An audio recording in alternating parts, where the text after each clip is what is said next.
Shalom, vous êtes nombreux partout dans le monde en train de nous suivre. Ça a toujours vraiment été un plaisir renouvelé de nous rencontrer dans notre forum, votre forum, le gène du message. Et surtout, dans le cadre de cette émission, Explique Info, une émission du forum, le gène du message, où nous venons ici pour vous expliquer les informations que nous avons publiées dans le forum, le gène du message. Enfin, de pouvoir vous permettre de comprendre cela, c'est-à-dire dans cette émission, comme d'hab, nous simplifions l'information pour permettre même à un enfant de pouvoir comprendre cela. Frères et c'est ça? Oui, monsieur. Et dans cette émission, on n'a pas de parti pris. Ici, nous sommes là que pour vous tenir informés sur tout ce qui se passe et se dit dans le monde du message, en simplifiant cela. Et c'est fini. Alors, aujourd'hui, nous sommes le 7 avril 2025. On dort comme ça, on se réveille. Forum JM, quoi encore? N'êtes-vous pas au courant, quoi encore? Ici à Kinshasa, RD Congo, c'est samedi 5 avril, il y a eu une forte pluie, et ce qui a provoqué même des inondations catastrophiques. Et l'eau est entrée même dans la parcelle de l'église chez Kina Tabernacle, chez Pasteur Dioka. Et cela est entré même dans l'église. Alors on commence à se demander, notre pays, la RDC, nous sommes sous la malédiction ou comment? Non frère, vous n'êtes pas sous la malédiction. Ce sont des catastrophes naturelles. Frères et sœurs, ce sont des catastrophes naturelles. Oui monsieur. Pourquoi nous disons ça? Parce que même à Kentucky, cela a commencé il y a quelques jours ici. Il y a une forte pluie. Cela a causé des dégâts terribles. Les inondations. Il y a eu même des morts. Kentucky, là où Frère Banamene. Le samedi, ça a commencé le mercredi, une forte pluie. Quelques lieux là à Kentucky. Et dans quelques États. On a compté un peu, ça fait au moins 17 morts. Et un enfant qui est décédé à Kentucky. En allant prendre le bus pour aller à l'école. Et à cause de la pluie, tout ça là, les inondations et tout, l'enfant est décédé. Ce n'est pas seulement au Congo, même aux États-Unis. Frère, c'est ce que tu dis là? Oui, monsieur, ce sont des choses naturelles. Ça arrive, ça arrive. C'est pas que non, nous sommes sous la malédiction. Pas de commentaires. Nous vous balançons un peu cette petite vidéo. C'est à Kentucky. Voyez vous-même que cela est arrivé aussi. Oui, une forte pluie et ça a causé des dégâts. Des inondations et tout et tout. Suivons juste cette petite vidéo et on va revenir après pour vous donner un peu quelques détails concernant l'église Shekinah Tabernacle et ce que le ministre de la Justice, Constant Mutamba, a dit. Alors, suivons et revient juste après. We've had some pleasant weather over the last few days, but it's been a different story in the central part of the U.S. Severe storms there have killed at least 17 people, from tornadoes to flash floods. Fox's Madison Scarpino gives us a look at the devastation to the south. Folks in parts of the South and Midwest woke up to major flooding and devastation this weekend after deadly thunderstorms and tornadoes hit several areas. We got creeks and everything that goes through here. I've never seen flooding like this before, to where this many roads are closed. The tragic situation made even worse after authorities confirm a 9-year-old boy was killed in the floodwaters. He was on his way to catch his bus for school in Kentucky. Over a dozen people have been killed across several states as a result of the storms. Mudslides and floods forced hundreds of roads to close. In Indiana, authorities rescued more than a dozen people and pets who were stranded at a nearby campground. Fire officials there telling drivers to stay off the road during torrential downpours. It just takes a relatively small amount of fast-moving water, can actually move your vehicle off the roadway. The National Weather Service has issued hundreds of tornado warnings for Alabama and Mississippi since the first waves of storms began early Wednesday. This resident, whose house was hit by a tornado, says she's lucky to have made it out. I was at death's door, so you try and reconcile being thankful. Forecasters say warmer temperatures, an unstable atmosphere, and excess moisture coming from the Gulf are triggering the recent storm. Merci. Vous venez de suivre, là c'était à Kentucky aux États-Unis. Comme nous l'avons dit, nous avons constaté, nous, que ce sont des catastrophes naturelles. Frère, c'est ça? Oui, monsieur, selon nous.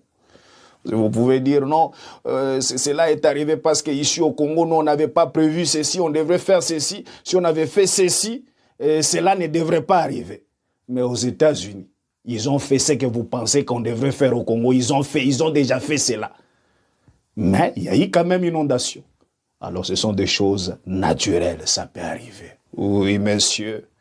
Et ici, nous compatissons avec nos frères et sœurs de la RD Congo qui ont perdu de vue, aux États-Unis aussi, à Kentucky, quelques États et tout.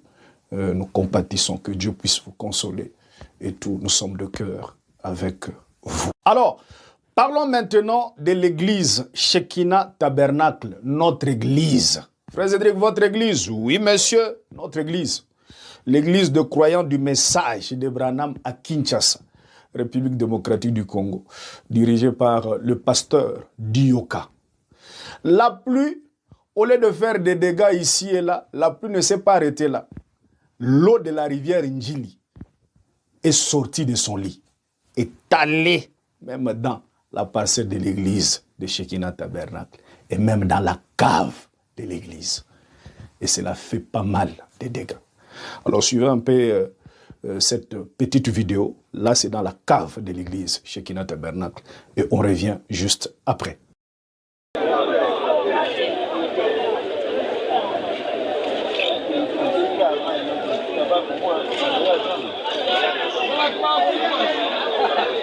moi, vous parlez de ça, la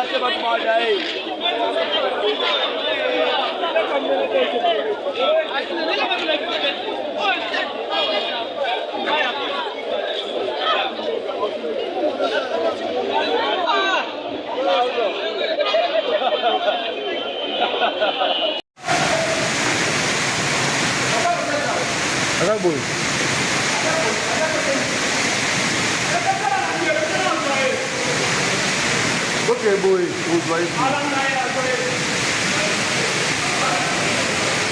Là, nous sommes à la cave de Shekinah.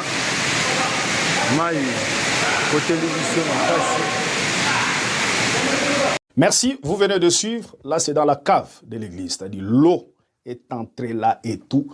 Et même, il n'y a même pas eu culte. C'est dimanche 6 avril, le pasteur Dioka a demandé à tous les frères et sœurs, membres de cette église, de pouvoir rester à la maison, de prier à la maison, parce qu'à l'église, il n'y a pas moyen. L'eau, comme vous venez de voir, là c'est dans la cave de l'église. Et là, on continue. L'information évolue. Et on voit le ministre de la Justice, Constant Mutamba, dans une interview. On lui pose un peu la question concernant la situation.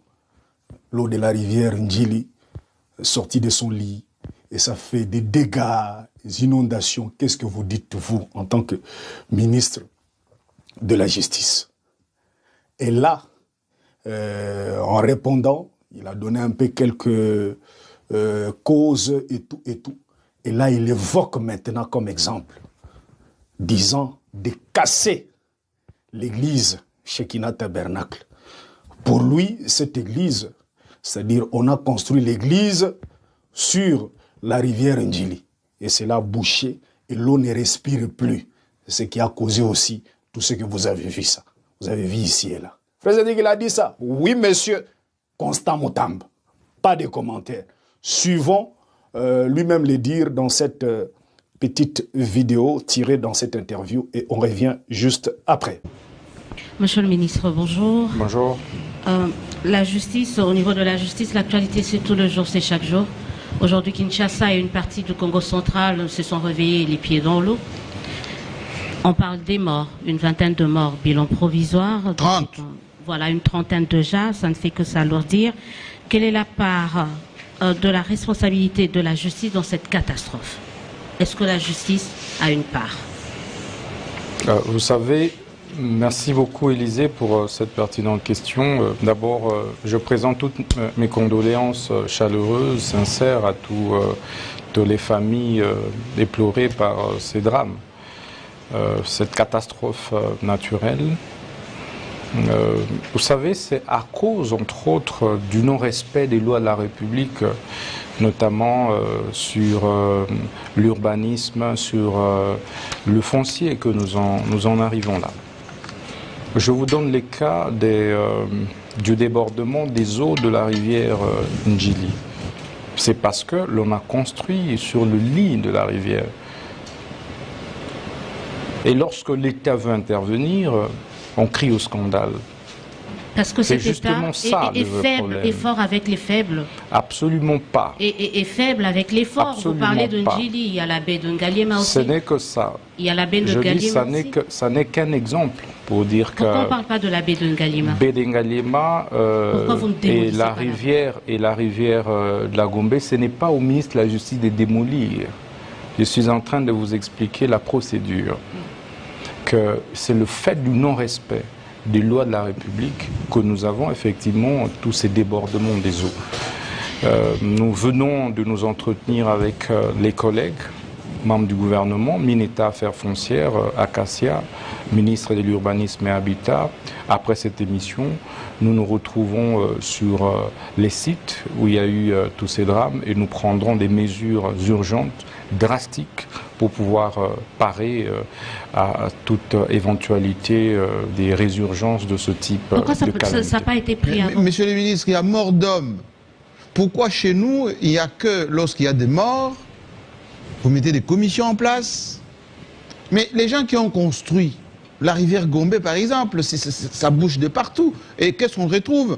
Eh bien, les nababs du système, les hommes riches, les étrangers intouchables qui sont protégés par les colonels, les généraux. Pourquoi vous ne pouvez pas prendre des mesures, on va dire, souveraines, de faire respecter l'État?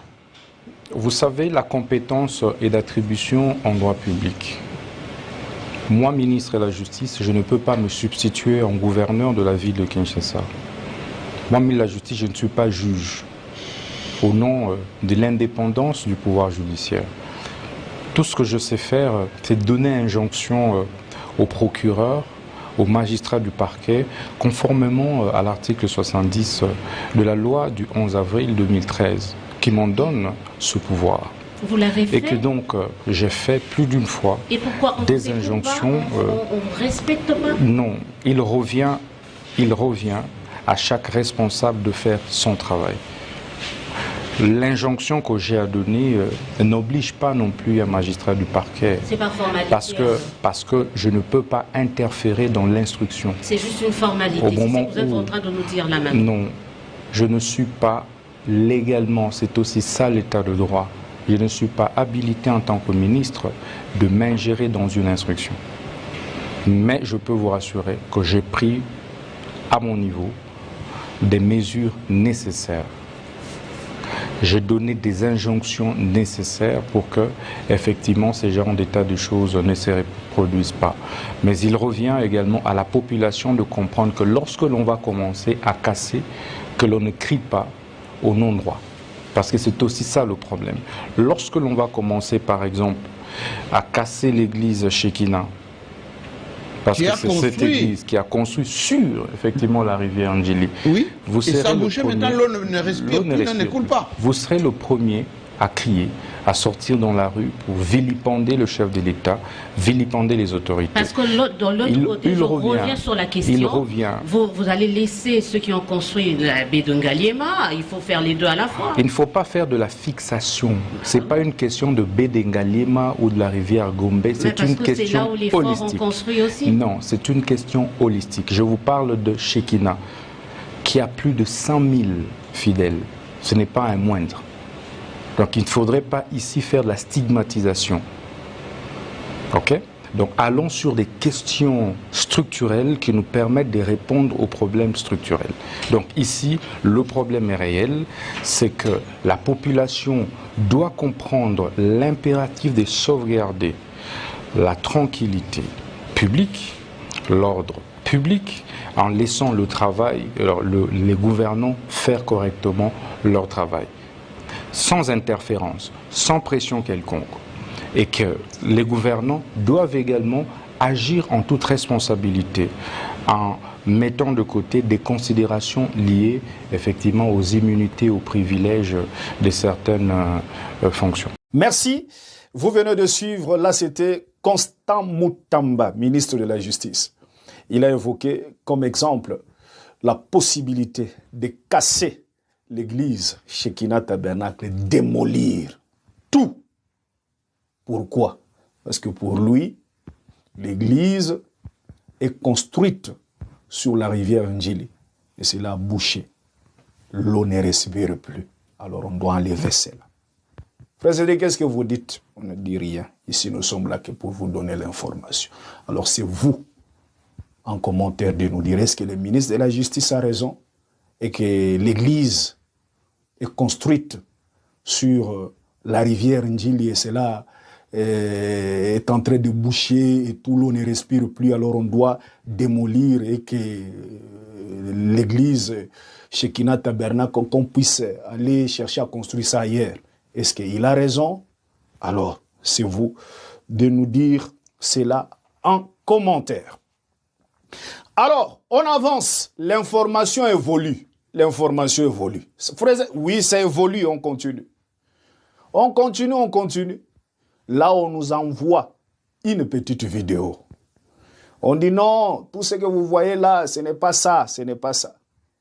Dieu avait déjà montré que ceci devrait arriver. Il avait parlé à son serviteur, le pasteur Paulin Biakoulila, pasteur de l'église cité du grand roi Tabernacle, si je ne me trompe pas le nom, à Kinshasa. Dieu lui avait déjà parlé que ceci devrait arriver. Pourquoi? À cause du péché. Et lors de cette campagne d'évangélisation, l'homme de Dieu Paulin Biakoulila, c'était le 21 juillet 2024. Il appelle les gens de pouvoir se repentir, arranger leur vie. Sinon, il y aura les inondations, morts, tout ce que vous voyez. Dieu avait déjà montré à l'homme de Dieu par une vision. On nous a envoyé la vidéo. Alors, comme nous sommes Kamona Kamba, nous voyons et nous venons vous dire. Alors, pas de commentaires. Nous vous balançons cette petite vidéo. Lui-même, le pasteur Paulin Biakoulila, allait dire, c'était le 21 juillet 2024, lors d'une campagne d'évangélisation. Et on revient juste après. Ici, de moi-même. Une vision qui m'a ordonné de venir tenir la campagne ici. Afin de prier pour les malades. Et de voir les pécheurs se repentir comme ils se sont repentis pendant les 2 jours. Et il y a un message avertisseur que je vais vous donner. Ceux qui sont membres de notre église, même ceux-là qui nous suivent régulièrement sur les réseaux sociaux, ils savent que de temps à autre, je leur annonce par le Saint-Esprit les choses qui doivent arriver. Alors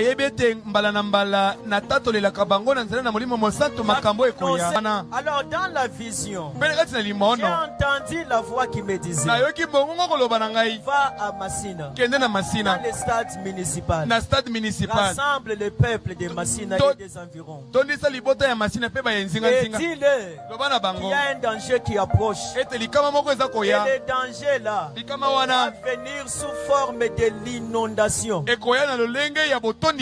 parle pas de petites inondations. C'est une inondation qui causera la mort de beaucoup de personnes comme jamais on a connu ça depuis que Kinshasa existe. Et ça va venir à cause de ce que les gens ont fait comme péché. Encourageant les péchés, se cachant derrière les gens, et envoyant les autres pour commettre les meurtres. Dis-leur de se repentir. Sinon, les eaux vont venir et il y aura beaucoup de gens qui vont mourir suite à cela.